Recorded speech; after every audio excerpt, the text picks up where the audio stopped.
Share marketing Kannada ಚಾನಲ್ಗೆ ತಮಗೆಲ್ಲರಿಗೂ ಸ್ವಾಗತ. ಇವತ್ತು ಬಂದು 13 ಆಗಸ್ಟ್ 2025 ಚಿನ್ನದ ಬೆಲೆ, ಬೆಳ್ಳಿಯ ಬೆಲೆ, ಕಚ್ಚಾ ತೈಲದ ಬೆಲೆ ಏನಾಯಿತು ಅಂತ ನೋಡ್ಕೊಂಬರೋಣ ಬನ್ನಿ. ಕಮೋಡಿಟಿ ಮಾರ್ಕೆಟ್ ಇವತ್ತು ಚಿನ್ನದ ಬೆಲೆ ನೋಡಿದ್ರೆ 24 ಕ್ಯಾರೆಟ್ ಚಿನ್ನದ ಬೆಲೆ ಬಂದು ಪ್ರತಿಯೊಂದು ಗ್ರಾಮ್ ಬೆಂಗಳೂರಿನಲ್ಲಿ 10,135 ರೂಪಾಯಿ. ಹಾಗೆ ಪ್ರತಿ 100 ಗ್ರಾಮ್ ಚಿನ್ನದ ಬೆಲೆ ಬಂದು 10,13,500 ರೂಪಾಯಿ ಆಗಿದೆ. ನೆನ್ನೆಗೋಸ್ಕರ ಪ್ರತಿ ಗ್ರಾಮಲ್ಲಿ 5 ರೂಪಾಯಿನ ಇಳಿಕೆ ಆಗಿ ಪ್ರತಿ 100 ಗ್ರಾಮ್ ಚಿನ್ನದ ಬೆಲೆಯಲ್ಲಿ ಸುಮಾರು 500 ರೂಪಾಯಿನ ಇಳಿಕೆ ಆಗಿದೆ.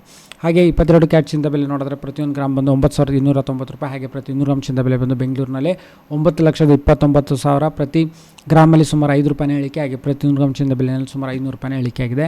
ಹಾಗೆ 18 ಕ್ಯಾರೆಟ್ ಚಿನ್ನದ ಬೆಲೆ ನೋಡಿದ್ರೆ ಪ್ರತಿಯೊಂದು ಗ್ರಾಮ್ ಬಂದು 7,601 ರೂಪಾಯಿ. ಹಾಗೆ ಪ್ರತಿ 100 ಗ್ರಾಮ್ ಚಿನ್ನದ ಬೆಲೆ ಬಂದು 7,60,100 ರೂಪಾಯಿ ಆಗಿದೆ. ನೆನ್ನೆಗೋಸ್ಕರ ಪ್ರತಿ ಗ್ರಾಮಲ್ಲಿ 4 ರೂಪಾಯಿನ ಇಳಿಕೆ ಆಗಿ ಪ್ರತಿ 100 ಗ್ರಾಮ್ ಚಿನ್ನದ ಬೆಲೆಯಲ್ಲಿ ಸುಮಾರು 400 ರೂಪಾಯಿನ ಇಳಿಕೆ ಆಗಿದೆ.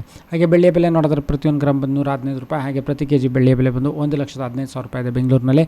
ನೆನ್ನೆಗೋಸ್ಕರ ಇದರಲ್ಲಿ ಯಾವುದೇ ರೀತಿ ಬದಲಾವಣೆ ಇಲ್ಲ. ಹಾಗೆ ಪೆಟ್ರೋಲ್ ಬೆಲೆ ಪ್ರತಿ ಲೀಟರ್ 102 ರೂಪಾಯಿ 92 ಪೈಸೆ. ಹಾಗೆ ಪ್ರತಿ ಲೀಟರ್ ಡೀಸೆಲ್ ಬೆಲೆ ಬಂದು 90 ರೂಪಾಯಿ 99 ಪೈಸೆ. ಕಚ್ಚಾ ತೈಲದ ಬೆಲೆ ಸುಮಾರು 5,494 ರೂಪಾಯಿಗೆ ಟ್ರೇಡ್ ನಡೀತಿದೆ. ವಿಡಿಯೋ ನೋಡಿದ್ದಕ್ಕೆ ತಮಗೆ ತುಂಬ ಧನ್ಯವಾದ. ಲೈಕ್ ಮಾಡಿ, ಶೇರ್ ಮಾಡಿ.